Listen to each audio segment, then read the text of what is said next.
할렐루야.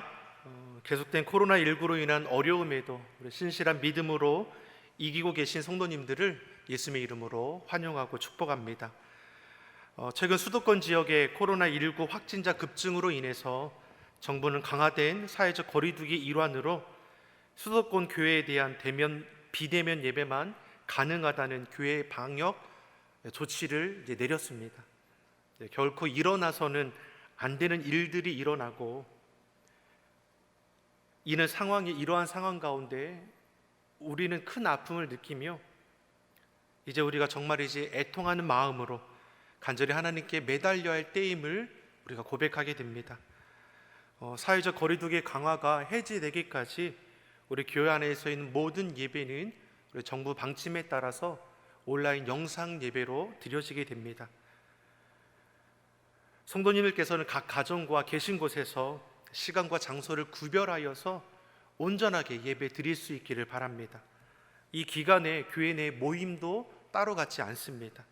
우리 교육자들은 이 시기를 교회를 지키면서 성도님들의 목회적 필요에 응답할 수 있도록 비대면 상담과 신방을 성실히 섬길 수 있도록 이 기간을 지켜나가겠습니다. 우리 다시 모여 예배 드릴 때까지 우리 가정에서 믿음을 지키기 위해 힘써 주시고 한국교회가 더 이상 수치를 당하거나 하나님의 영광을 가리는 일이 없도록 한국 사회의 빛과 소금의 역할을 능히 감당할 수 있도록 계신 곳에서 교회와 이 나라 이 민족을 위해서 한 마음으로 기도해 주시기 바랍니다. 우리 가정에서도 우리 좌우에 계신 우리 가족분들과 우리 이렇게 한번 인사했으면 좋겠습니다. 지금은 기도할 때입니다. 지금은 기도할 때입니다. 여러분, 기도로 이 시대의 어려움을 이기길 바랍니다. 지난 주일까지 우리는 베드로전서의 말씀으로 은혜를 나누었습니다. 이번 주일부터는 베드로 후서의 말씀으로 은혜를 나누고자 합니다. 베드로전서와 후서의 말씀은 당시 어려움에 처해 있는 그리스도인들을 향해서 보내어진 이 베드로의 서신입니다. 주 64년경에 로마의 대화재로 인한 참사가 일어났습니다. 화재의 원인이 기름 창고에서 이유 없이 불이 나서 그 불길이 급속도로 번져서 대화재로 일어났다는 이 설도 있고, 네로 황제가 로마를 새롭게 건설하고자 자신이 불을 질렀다라는 이야기도 있습니다. 화재의 원인은 명확히 알 수 없지만 중요한 것은 이로 인해서 기독교에 대한 박해가 시작되었다라는 것입니다. 네로 황제가 어떻게 합니까? 화재로 인해서 민심이 흉흉해지자 화재의 책임을 기독교인들에게 덮어 씌웠다라는 것입니다. 이때부터 기독교에 대한 극심한 박해와 탄압이 이루어지게 됩니다. 우리 역사에 기록된 것처럼 수많은 그리스도인들이 죽었습니다. 십자가에 매달려 죽기도 하고 화형에 처해서 죽기도 하고 사나운 짐승들에게 찢겨 죽기도 했습니다. 이런 잔혹한 방식으로 기독교인들에 대한 박해와 탄압이 이루어졌다는 것입니다. 이러한 극심한 로마의 박해 속에서 믿음을 지키다가 소아시아 지역에 흩어진 그리스도인들을 향해서 터전을 떠나서 참담한 심정으로 살아갈 수밖에 없는, 여전히 외적인 고난 가운데 처해 있는 그리스도인들을 위로하기 위해서 보내진 서신이 이 베드로 전서였습니다. 사도 베드로는 고난에 대해서 그 안에 담긴 영적 의미가 무엇인지를 전서의 말씀을 통해서 우리 깨닫게 해 주었습니다. 사랑하는 성도 여러분, 고난이 우리 가운데 찾아오면 여러분, 우리는 어떠하겠습니까? 처음에는 고난 앞에서 우리는 우리의 믿음으로 담대히 나아갔을 수 있습니다. 믿음 앞에 나아가, 믿음으로 나아가 하나님께 간구함을 통해서 지금의 어려움과 시련과 고난을 이길 수 있다라는 다짐으로 나아갈 수 있습니다. 그런데 어떻습니까? 고난의 시간이 길어지고 하나님은 아무런 응답이 없게 되면 그때 우리는 어떠합니까? 고난이 길어지면 믿음이 커지는 것입니까? 아니면 믿음이 작아집니까? 지금 코로나19로 인해서 어려움이 6개월째 지속되고 있습니다. 코로나로 인해서 우리의 믿음이 견고해졌습니까? 아니면 게으르고 나태해지고 있습니까? 고난이 길어지면 우리의 믿음이 강해지는 거기보다는 점차 약해지고 이제는 불평과 원망의 소리가 나오게 된다는 것입니다. 로마의 박해로 인해서 흩어진 이 그리스도인들도 마찬가지 아니겠습니까? 여전히 고난 속에서 불의한 자들로 인해서 어려움을 지금 당하고 있습니다.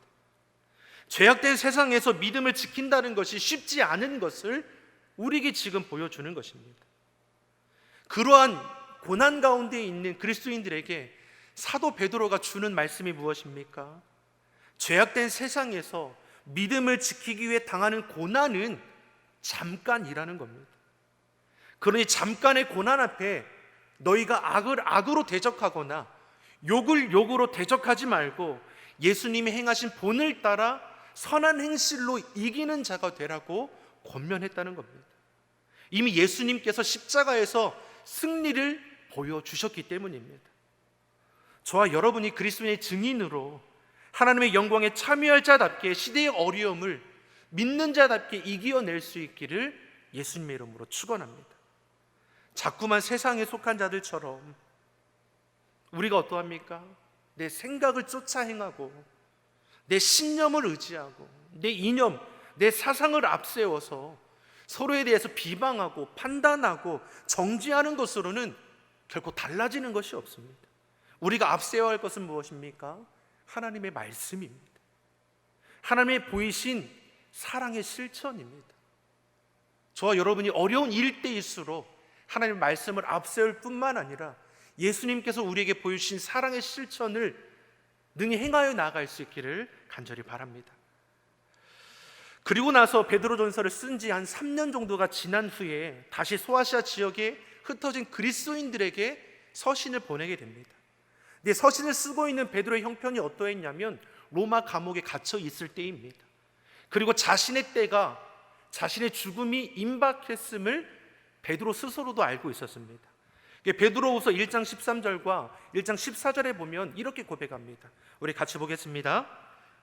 내가 이 장막에 있을 동안에 너희를 일깨워 이 장막을 벗어날 것이 임박할 줄을 알미라. 아멘. 여기서 장막이 무엇입니까? 육신의 장막이죠. 육신의 장막을 벗는다는 것이 무엇입니까? 죽음이 임박했음을 우리에게 말씀하는 것이죠. 그런데 베드로후서는 무엇입니까? 죽음이 임박한 그 순간에 흩어진 그리스도인을 향하는 목자의 심정이 잘 담겨 있음을 우리는 알 수 있습니다. 흩어진 그리스도인들에게 무엇으로 그 말씀을 시작합니까? 우리 본문 1절과 2절의 말씀도 우리 한번 같이 보겠습니다. 예수 그리스도의 종과 사도인 시몬 베드로는 우리 하나님과 구주 예수 그리스도의 의를 힘입어 동일하게 보배로운 믿음을 우리와 같이 받은 자들에게 편지하노니 하나님과 우리 주 예수를 알므로 은혜와 평강이 너희에게 더욱 많을지어다. 아멘. 아멘. 사도 베드로는 서신을 시작하면서 첫머리에 자신을 소개합니다. 여러분 저를 기억하십니까? 저는 3년 전에 여러분의 당하는 고난에 함께 아파하며 고난 너머의 영광을 바라볼 수 있도록 권면했던 예수 그리스도의 종이고 사도된 시몬 베드로입니다. 스스로를 뭐라고 고백합니까? 종이며 사도입니다. 종은 주인에게 속한 자입니다. 베드로는 예수님께 속한 자이고 복음을 위해서 보냄받은 사도입니다. 다시 말해서 성령님께서 자신의 입술을 통해서 서신을 통해서 보내주시는 것은 개인의 생각과 의견이 아니라 하나님께서 주시는 약속의 말씀이라는 것을 우리는 알 수 있다는 것입니다. 그런 다음에 우리의 영적 신분에 대해서 말씀합니다. 1절 하반절에 보니까 그리스도의 의를 힘입어 믿음을 우리가 받았다는 것입니다. 다시 말하면 저와 여러분은 무엇입니까? 믿음을 받은 자입니다. 내가 주님 앞에 나아가 믿음을 믿었다라는 것이 아니라 내가 바라고 원해서 내가 잘나고 똑똑해서 큰 결심을 통해서 내가 얻어낸 것이 아니라는 것입니다. 그리스도의 의를 힘입어 보배로운 믿음을 저와 여러분이 받았습니다. 예수님의 피값으로 우리는 받았습니다. 내가 치러야 할 죄값을 예수님께서 거두어 가시고 우리로 보배로운 옷을 입혀주셨습니다. 이처럼 믿음은 하나님께서 죄인된 우리에게 주신 값진 선물입니다. 그리고 그분을 알므로 우리는 은혜와 평강의 삶을 살아갈 수 있음을 말씀하고 있습니다. 그러한 예수님을 알면 알수록 사랑하면 사랑할수록 삶의 자리에 만나는 어려움의 순간, 고난의 자리에서도 하나님께서 공급해 주신 은혜와 평강의 삶을 살아갈 수 있다는 것입니다. 사도 바울을 통해서 우리가 뭘 알 수 있습니까? 사도 바울이 다메섹으로 믿는 자를 핍박하러 가던 중에 부활의 예수님을 만나게 되었습니다. 부활하신 예수님께서 빛 가운데 만나게 되니까 꼬꾸라지게 되었고 그 인생이 바뀌어지게 되었습니다. 그런 후에 바울의 삶이 어떻습니까? 육체적으로, 외적으로 보면은 고통의 삶이라고 볼 수 있습니다. 복음 전하기 위해서 수많은 어려움, 죽을 고비를 넘겼던 자가 사도 바울이기 때문입니다. 그런데 사도 바울이 로마서를 통해서 우리에게 무엇을 고백합니까? 로마서 8장 35절을 보면 이렇게 고백합니다. 우리 같이 보겠습니다. 누가 우리를 그리스도의 사랑에서 끊으리요? 환난이나 곤고나 핍박이나 기근이나 적신이나 위험이나 칼이랴. 아멘. 아멘. 사도 바울이 무엇을 고백합니까? 예수님과의 사랑의 관계를 끊을 자가 누구냐는 겁니다. 고난 앞에서도, 괴로움 앞에서도, 굶주림에도, 헐벗음에도, 핍박과 박해에도, 생명의 위협에도 끊을 수 없는 관계, 끊어지지 않는 관계를 십자가를 통해서 맺어 주셨다라는 것입니다.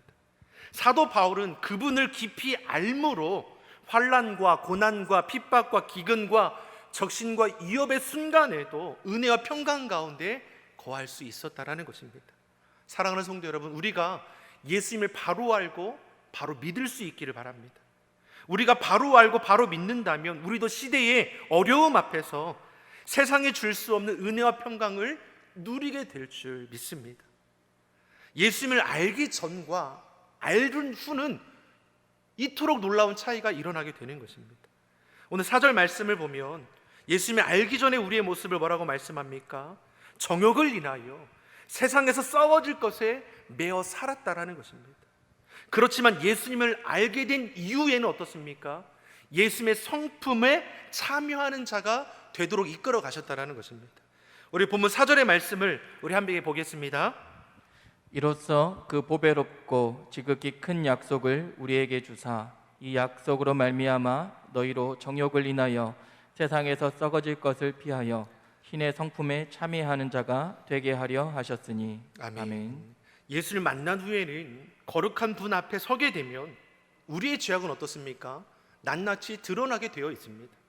나의 정욕과 나의 죄악들, 육신의 연약함을 마주 보게 되는 것입니다.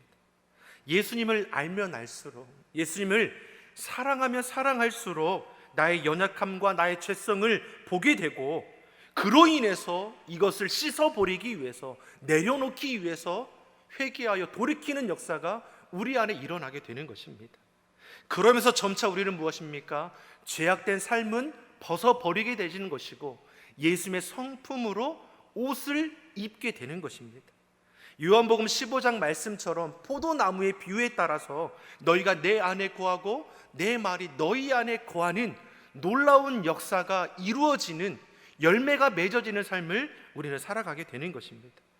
우리 본문 5절에서 8절의 이유에게 뭘 말씀합니까? 우리 5절에서 8절의 말씀을 우리 같이 보겠습니다.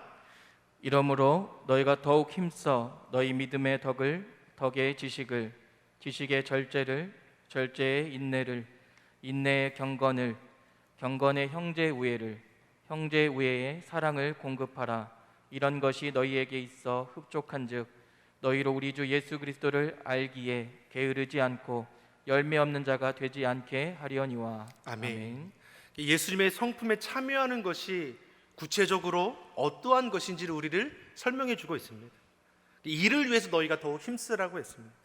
예수님을 알므로 그분의 사랑 안에 거하고 그분을 사랑하며 사랑할수록 육신의 정욕, 우리 안의 죄성을 끊어내게 되는 것이고 힘써야 할 것이 무엇인지를 바로 알게 되는 것입니다. 그 기본 바탕에 무엇이 있습니까? 믿음입니다. 우리는 그리스도의 의를 힘입어 보배로운 믿음을 받았습니다. 그리고 이 믿음을 통해서 사랑이 완성되어 가도록 이끌어 가시는 하나님의 섭리를 우리는 보게 되는 것입니다. 믿음으로 시작해서 사랑으로 완성하는 단계를 어떻게 설명해 주었습니까? 믿음의 덕을 세우라고 했습니다. 바른 믿음은 우리의 삶을 구별되게 합니다. 정직하게 살아갈 수 있도록 이끌어가는 것이고, 그 덕 위에 지식을 쌓는다라고 했습니다. 주의 말씀에 따라 바르게 분별할 수 있게 되는 것입니다. 그러니 어떻습니까? 정욕과 죄의 자리를 끊어낼 수 있는 절제의 삶을 살아가게 되는 것이고, 이 절제의 삶을 끝까지 살아갈 수 있도록 인내로 나아가게 되는 것입니다. 결국 하나님 앞에 견고함으로 설 수 있는 사랑의 삶으로 나아가게 되는 것을 우리에게 보여주는 것입니다. 그러니 내 유익이 아니라 주의 말씀 따라 이웃을 돌아보게 됩니다. 형제를 위해 희생할 줄 알게 되고 용서할 줄 알게 되는 사랑의 단계까지도 우리가 나아가게 됩니다. 믿음은, 참된 믿음은 사랑으로 완성되어지는 것입니다. 믿음의 완성은 사랑임을 오늘 본문은 우리에게 말씀해 줍니다. 이를 위해 우리가 부르시고 택함을 받았다라는 것입니다. 예수님께서도 제자들에게 무엇을 권면합니까? 너희가 서로 사랑하면 이로써 모든 사람이 너희가 내 제자인 줄 알미라. 사랑의 그 모습을 통해서 우리의 신분이 나타나게 된다는 것입니다. 우리 한 가지 이야기를 나누고 우리 말씀을 이제 마치고자 합니다. 파인애플 스토리라는 책을 보면 뉴기니아 선교사님의 사역 이야기가 나옵니다. 이 이야기는 미국의 한 선교사가 7년을 사역하면서 겪은 실제의 이야기입니다. 이 선교사는 선교지에서 원주민을 위해서 가게를 열고 자신이 가진 의술로 선교하던 자였습니다. 한 번은 이 선교사가 신선한 과일이 먹고 싶어서 파인애플 모종 100개를 구입해서 원주민들에게 값을 치르고 묘목을 심게 했습니다. 그리고 힘써 가꾼 후에 열매를 거두려고 하는데 원주민들이 와서 하나씩 따 먹기 시작하는 것입니다. 선교사는 당연히 화가 나서 원주민들에게 따지는 겁니다. 왜 내 것을 너희가 따 먹냐는 겁니다. 근데 원주민들이 어떻게 반응을 합니까? 당연히 자신들이 심었으니 이것은 자신들의 열매라는 이유로 계속해서 따서 먹는다는 것입니다. 더욱 화가 난 이 선교사가 어떻게 합니까? 자신의 본분도 잊어버린 채 원주민을 위해서 운영하던 가게 문도 닫고 저들의 아픔도 치료해 주지 않고 커다란 큰 개를 키워서 원주민을 위협하기 시작했습니다. 그래도 원주민들은 어떻게 합니까? 계속해서 그 파인애플 열매를 따서 먹었습니다. 그러한 사정으로 이 실갱이가 이루어지는 가운데 선교사는 답답한 마음에 하나님을 간구하게 됩니다. 그러니 그 마음이 어떻게 바뀌어지게 됩니까? 너희 일을 여호와께 맡기라. 기도하는 가운데 하나님께 맡기기를 작정합니다. 그 후로 원주민들은 계속해서 여전히 파인애플 열매를 따서 먹었습니다. 달라진 것이 있다면 이 선교사가 더 이상 원주민들에게 따지거나 화를 내거나 큰 개를 통해 위협하는 일이 없어졌다는 것입니다. 그리고 나서 며칠 후에 이 원주민들이 선교회사에게 찾아와서 이렇게 말을 한다는 것입니다. 당신이 이제야 그리스도인이 되었군요. 선교사가 이 말을 듣고 얼마나 황당하겠습니까? 그도 그럴 것이 내가 선교사이고 예수 믿은 지 지금 20년이 되었고 이곳에서 7년을 선교했는데 내가 이제야 그리스도인이 되었다니 이게 도대체 무슨 말이냐며 되물었습니다. 그랬더니 원주민들이 뭐라고 대답합니까? 당신이 이제야 더 이상 화를 내지 않는 것을 보니 정말 그리스도인이 된 것 같습니다. 이 말에 선교사가 큰 깨달음을 얻게 되었습니다. 내가 선교지에서 사랑을 이야기하고 경건을 이야기하고 친절할 것을, 겸손할 것을, 섬길 것을 말했지만 정작 내 삶 속에서는 그것이 드러나지 않고 도리어 화를 내는 자신의 악한 모습을 보고 원주민들이 참 실망했다라는 것입니다. 그런데 하나님께 맡기고 더 이상 화를 내지 않고 묵묵히 자신의 자리를 지켜 나아갈 때 원주민들은 선교사의 가르침에 대해서 알게 되었다라는 것입니다. 그때 선교사가 무엇을 고백합니까? 내가 변하니까 원주민들이 변하는구나. 사랑하는 성도 여러분, 세상 사람들은 믿지 않는 자는 우리 믿는 자를 지금 지켜보고 있습니다. 우리들이 말하는 사랑이 무엇인지, 우리들이 말하는 경건이 무엇인지, 우리들이 말하는 은혜와 평강의 삶이 무엇인지 믿는 우리를 통해 지켜보고 있다는 것입니다. 그리고 우리를 통해 알기를 원합니다. 근데 우리가 참된 경건의 모습으로 살지 못한다면, 세상 사람들과 똑같이 자기 욕심과 유익을 쫓아 자신의 이념과 사상으로 편을 나누고 다투고 싸움한다면 그 어떠한 변화도 이 땅 가운데 일어나지 않게 될 것입니다. 도리어 세상은 우리를 보고 손가락질하며 비난하게 되는 것입니다.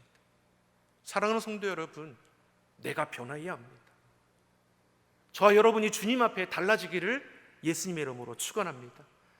우리 옆에 있는 우리 가정의 식구들에게 우리 이렇게 고백하겠습니다. 내가 변하겠습니다. 내가 변하겠습니다. 내가 변하겠습니다.